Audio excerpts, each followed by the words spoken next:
నిమ్మగడ్డ శ్యామల వంటింటికి స్వాగతం. ఈరోజు నేను ఉప్పు చింతకాయ పచ్చడితో పులిహోర చేసి వీడియో చేసి చూపిద్దాం మీ అందరికీ అని చెప్పి చేస్తున్నాను. ఉప్పు చింతకాయ ప్రతి ఒక్కళ్ళం మనం అందరం సంవత్సరం సరిపడా జాడీలో పెట్టుకుంటాము. దీన్ని ఇట్లా వాడుకుంటే చాలా బాగుంటుంది. అందుకని నేను మనందరికీ చూపిద్దామని ఈ ఉప్పు చింతకాయతో చేస్తున్నాను.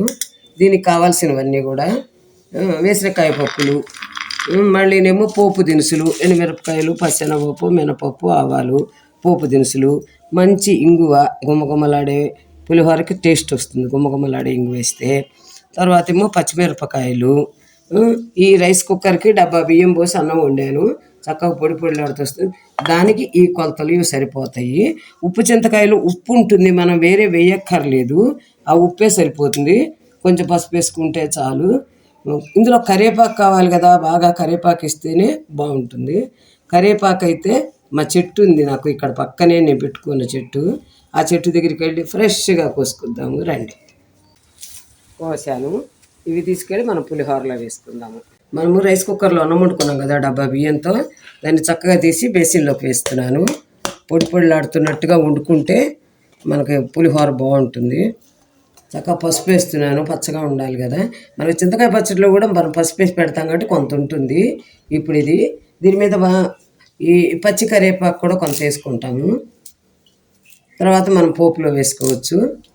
కొంచెం నూనె వేసి కలుపుకుంటే పొడి పొడిలాడుతూ ఉంటుంది, అన్నం మెతుక్కు తగలకుండా, అప్పుడు పులిహోర బాగుంటుంది.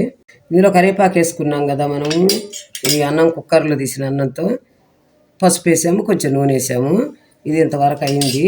చింతకాయ పచ్చడిలో కొంచెం నీళ్ళు వేసేసి అన్ని నీళ్లు పోసుకొని చక్కగా గుజ్జులాగా పిసుక్కోవాలి. మన చింతపండు గుజ్జు చేసుకున్నట్టుగా చింతకాయని కూడా గుజ్జు చేసుకోవాలి. ఇట్లా పిండేసుకోవాలి, పిప్పిని తీసేస్తే మనకు పులిహోరలోకి బాగుంటుంది.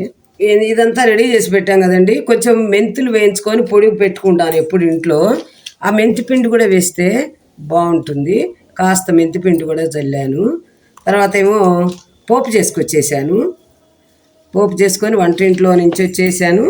ఆ పోపు కూడా ఇందులో వేసేసి మనం అన్నీ కలిసి కలుపుకుందాము.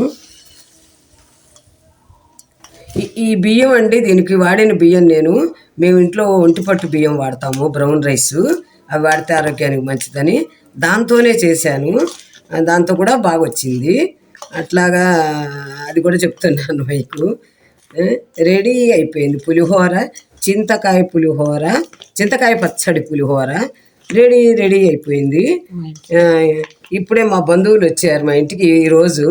వాళ్ళకి చేసి చూపిద్దామని ఇట్లా ఇందులో కూడా వేసి తుడుచుకున్నామంటే మనం చక్కగా దంతా వచ్చేస్తుంది. ఈ అమ్మాయి ఏమో విజయవాడ నుంచి వచ్చింది, ఈ అమ్మాయి ఏమో హైదరాబాద్ నుంచి వచ్చింది మా ఇంటికి. ఇదిగోండి మా పులిహోర దీని టేస్ట్ చెప్పండి. చాముండేశ్వరి మీ పేరు కదా. చింతకాయ పచ్చడి పులిహోర. అవునండి, చాలా బాగుందండి. అబ్బా, అసలు చింతపండు పులిహోర కంటే కూడా చాలా టేస్టీగా ఉంది. అవునా, తో ఇట్లా కూడా చేసుకోవచ్చు అనేది ఇవాళ మీ ఇంటికి రావడం వల్ల మాకు ఈ రుచి కూడా తెలిసింది. చాలా బాగుంది. ఇక విశాలక్ష్మి హైదరాబాద్ నుంచి వచ్చిన విశాలక్ష్మికి కూడా ఇచ్చాను. ఏమండి ఎట్లా ఉంది, ఒక్కరు నోట్లో పెట్టుకొని టేస్ట్ చేశారు కదా, చెప్పండి నాకు. చాలా బాగుందండి. బాగుందండి, చింతపండు పులిహోరలానే ఉంది. Thank you.